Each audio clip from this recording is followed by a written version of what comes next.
Guys, welcome to my video for today. So ito, gawa lang ako ng maikling video ulit. So nandito, bago ko umpisan yung topic, pakinggan nyo muna to. Alam nyo, grabe, no? Talagang Ito yung birada ng gusto Epipanyo. po nilang patahimikin tayo. Gusto nila tayong takutin. Kagaya po ng ginawa nila doon po sa isang mga ngaral na meron po siya akong nakausap, iba't ibang mga reliyon. Alam nyo, hindi lang pala yung reliyon ni yung sa dating daan, yung nakaranas, kaya pala nag-abroad. Akala ko noon, Mr. Epipanyo, yun ang hirap sa'yo kasi puro chismis lang yung sinasabi mo, yung ebidensya mo. Puro ka lang naniniwala sa mga sinasabi ng iba. Aralin mo kasi, pakita mo yung ebidensya mo, harapin mo na lang sila sa korte. Puro ka salita kaya nag-abroad yun dahil tinatakasan niya yung kanya kaso. Pero hindi pala yun. Hindi pala yun ang pinaka-purpose nun. Kaya pala nag-abroad yun dahil gusto pala talagang patayin.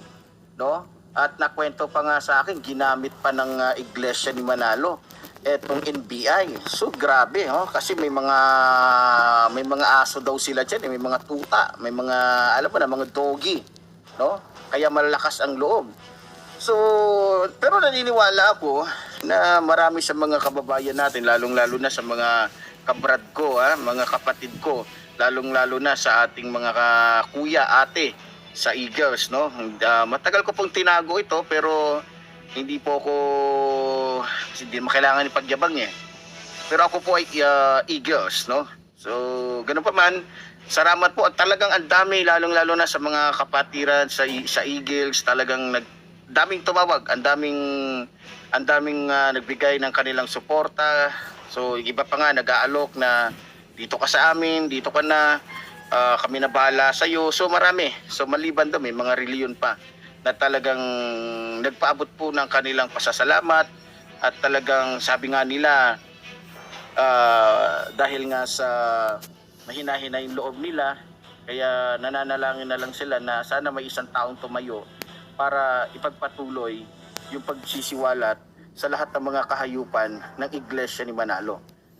Natural yun galit sa Iglesia ni Cristo, natural.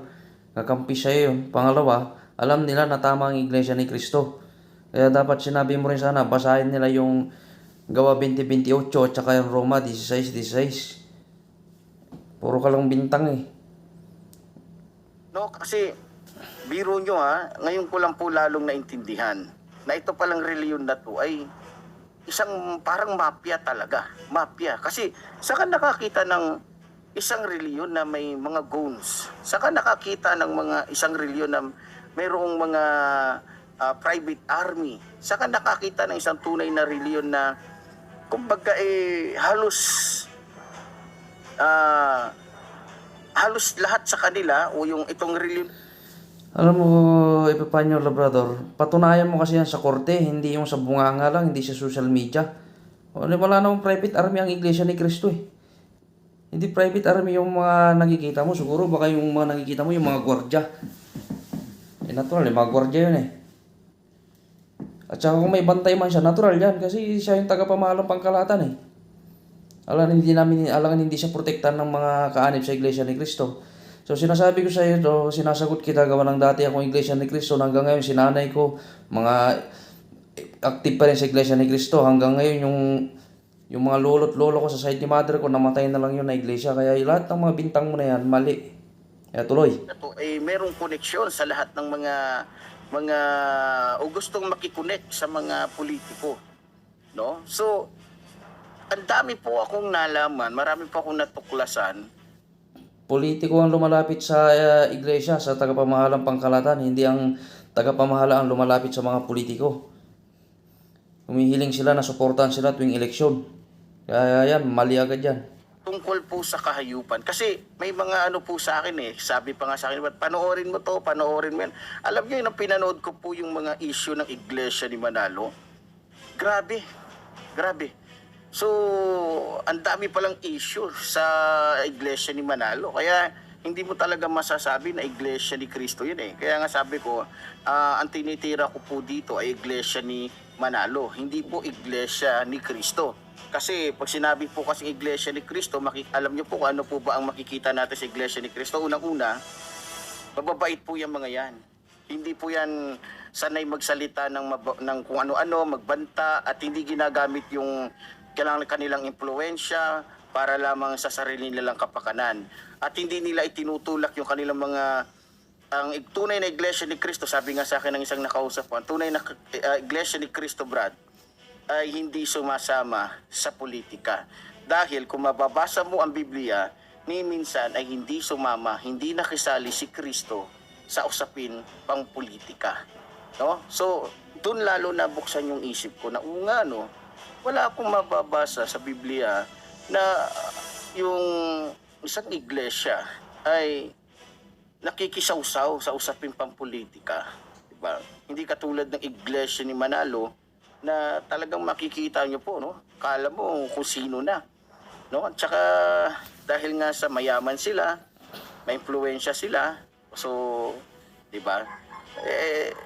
Wala tayong magagawa, talagang ganoon. Pero, isa lang po may papangako ko. Yan ang mahirap, hindi mo Kahit iniintindi. anong mangyari, hindi po ako titigil. Hindi ko po isusuko ang mga Pilipino na umaasa po sa akin. Hindi ko po isusuko ang mga kababayan natin na lagi pong nakasubaybay. Salamat po sa inyong pagsuporta, no? Salamat din po sa inyong mga panalangin dahil tulad nga ng sinabi ng ibang reliyon sa akin, alam niyo ba, ito sabi po ng ibang reliyon sa akin na nakausap ko, mag-ingat ka dyan.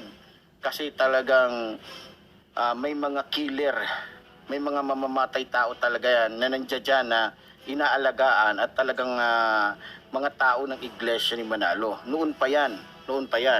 Kasi kaya sila nagiging maimpluwensya dahil nga sa ginagamitan nila ng dahas. Alam mo, natawa nga ako sabi sa akin alam mo ba kung bakit ganun ka ano yung mga yan? Kasi sanay na sila. Yun nga lang makipagdebate daw pag natatalo na yung mga ministro uutusan yung mga membro para awayin, bugbugin. So, excuse me po. Ang dami kong nalaman, dami kong natuklasan kasi ang dami pong, kaya nga ngayon lang ako nakapag-vlog Ngayon lang. Ang problema kasi sa'yo, puro chismis yung pinaniniwalaan mo. Mag-aral ka ng kusa, aralin mo talaga ang ano na Iglesia ni Cristo, hindi yung puro kabintang, puro kasalita. Paano mo nasabi na daming umaasa sa yung Pilipino? Dumami rin ka mong nagalit sa'yo na Pilipino, hindi lang Iglesia ni Cristo. Ako na kasi sa dami po na tumatawag, no?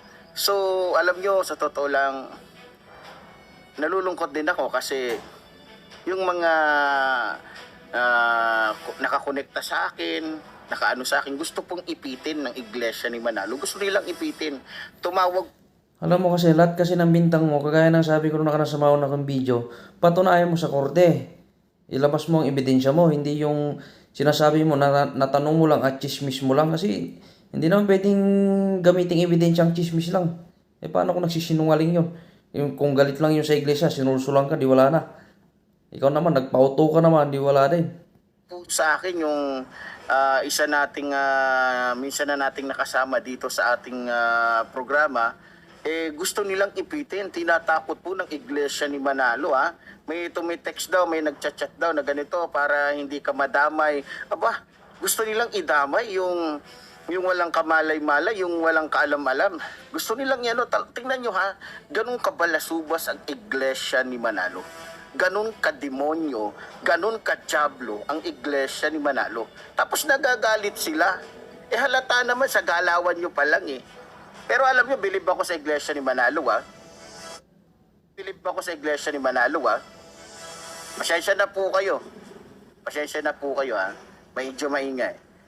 Ikaw ang demonyo hindi naman sila Pero alam nyo, bilib ako sa Iglesia ni Manalo. Abay, biro mo gagamitin pa yung korte. Nag-file na daw sila sa DOJ. Nag-file sila sa DOJ kasi minura ko daw yung pamunuan nila, yung leader nila. Aba, matindi tong Iglesia ni Manalo. Buti pa kayo, nag-react kayo nung minura ko ang leader ninyo. Pero nung minura ni Duterte, yung Diyos na makapangyarihan sa lahat na sinasabi yung Diyos nyo, anong ginawa ninyo? Tamemi kayo, tulala kayo. O baka naman ang iglesia ni Manalo ay takot kay Duterte. Ay nako, Mr. Epipanyo Labrador. Tama nga yung doon na lang kayo sa korte magkita. Dinimanda nga, di protekta mo sarili mo. Patunayan mo na totoo yung mga bintang mo sa Iglesia ni Cristo. So, kung totoo, di sige. Pero kung di totoo, di, ibig sabihin, mali ka. At saka yung sinasabi yung minura ni Duterte yung Diyos, parang wala naman kaming nabalitaan na minura niya. Pero ang natatandaan ko, minura niya yung mga pare. Kung yung pagmura ng ang alam ko, yung mga ginodiyos ng mga Katoliko, yun ang inano ni former President Bongbong Marcos, di bahala yung Katoliko na magprotekta rin sa mga pare nila. Kasi anong pakialam doon ng iglesia? Hindi naman niya inaano ng iglesia. So yan lang, bahala ka na dyan. Sawa na ako kadinig sa'yo. Patayin ko na. Nabubulol tuloy ako.